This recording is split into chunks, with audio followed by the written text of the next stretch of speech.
Chances are we have all seen somebody out in public or in the movies that has had teeth that look like they are too long. And so in this video today, I'm going to show you exactly what to look for in your next smile makeover and how we design a smile from the beginning so that the length of each tooth is what it should be, so that you can smile with a lot more confidence. It looks effortless and balanced.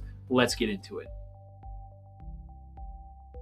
Dr. Rouse here, and welcome to the channel where we try to demystify dentistry using technology. And over the years, 15 years of creating smile makeovers, length of the teeth is probably the second biggest thing that I hear about after shade of what patients want. They will easily tell me, I do not want my teeth to be too short. I want them to look longer.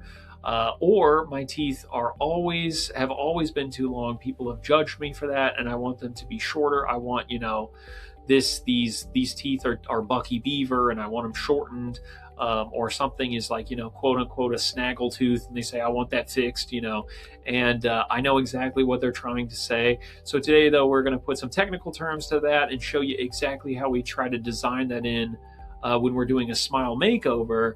And we're using dental veneers to make the whole smile look uniform and like it goes with the person's face.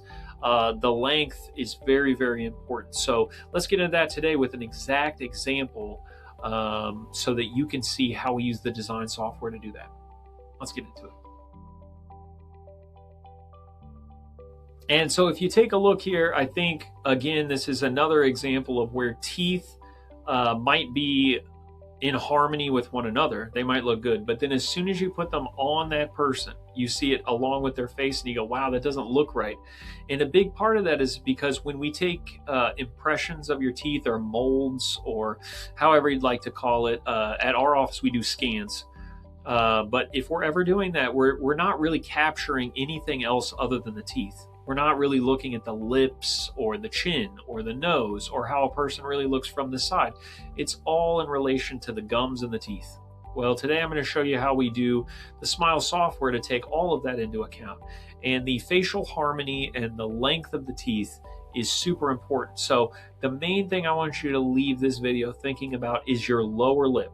So if you are concerned at all and you have long teeth or short teeth and you want them to be the right length, what's the ruler or the yardstick that we're going to use to measure it against is going to be the lower lip. So if you take a look at this example photo, I think it's a great way of showing that the inside border of the lower lip is where all of the edges of the teeth should meet in a great looking smile. In a great looking smile, when a person smiles the biggest that they can, you want the edges of the teeth to go right along with the edge of the lower lip. So it's a great outside marker from the teeth that we can use to gauge exactly where the smile design is going to be. And in this next section here, I'm going to show you how I designed that in. It's really exciting. So let's take a look.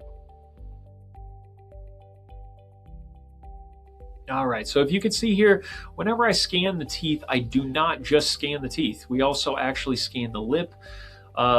We scan the nose, we scan the chin, we scan more than that. And then we also have a bunch of pictures, a bunch of videos. And so it's a great way when the patient has left the office for me to really be able to get a feel for exactly what the rest of their face looks like, even though they're not in the office sitting in front of me.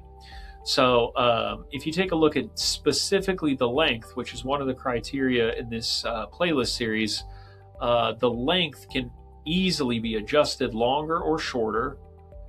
And if we need it to be shorter, then that definitely means we're going to need to adjust the natural tooth structure.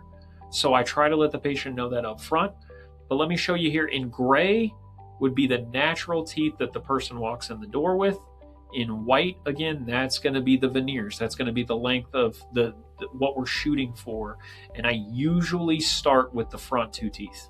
The front two teeth are the most important to get spot on and nail. And if you look at an example photo, you'll see that the first place that your eyes are usually drawn to are those front two teeth.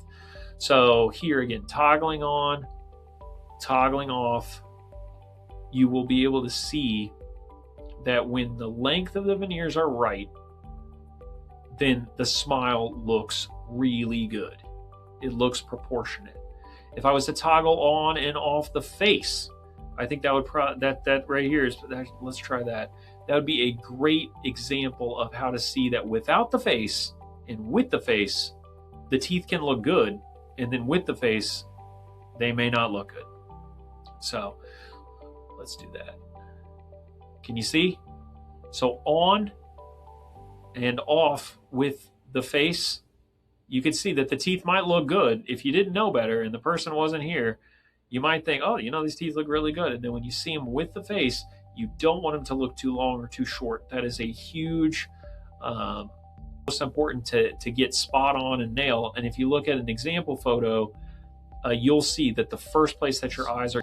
And the other thing I'll say is that when we get done, we can have a second shot at it when we go to do the smile preview. So if you haven't seen our video on the process of how this goes, please check that out. But basically, the next step after this is we're going to be doing the temporaries for the smile anyway. So the patient gets another shot to say, hey, these still look a little too short. These still look a little too long. I mean, usually we are 99% of the way there. But if the person does have any type of changes, they still have another chance to give us their 2 cents on about their own smile. I actually really encourage it. It's great. So the shade, the shape, all those things, you get another bite at the apple. So it's a great way to do that. But I think this example clearly shows how important the length is and how important having the rest of the face involved is. All right, and so that is it. So the veneer length may seem like it is not as important as the shade. Like I said, most patients usually mention it second. But trust me, if your veneers are too long or too short, you will definitely notice at the appointment where the cosmetic dentist is going to glue them on. If you're going to get them cemented at the final appointment, that's when you will definitely be like, wow, these are really long though, or really short. And that's not what we want. What we want is from the very beginning for you to have confidence the whole way through the process, right? So that's why the planning part, the architecture part of how you're going to get that smile designed is so essential. And therefore, we've created a free ebook for veneers that explains the entire design, proportions, the process, all of the criteria to look for, and in getting that balanced, natural looking smile design. And you can download it for free just by clicking below. Also, if you can, like and subscribe the videos, they really help out the channel. And if you give us ideas on future videos, I would love to help out with that. If you are in Dallas considering a smile makeover, please contact our office, and we would love to help you get started on a personalized smile consultation just for you. And we would love to see you in that next video in this series. And as always, until I see you then, keep smiling.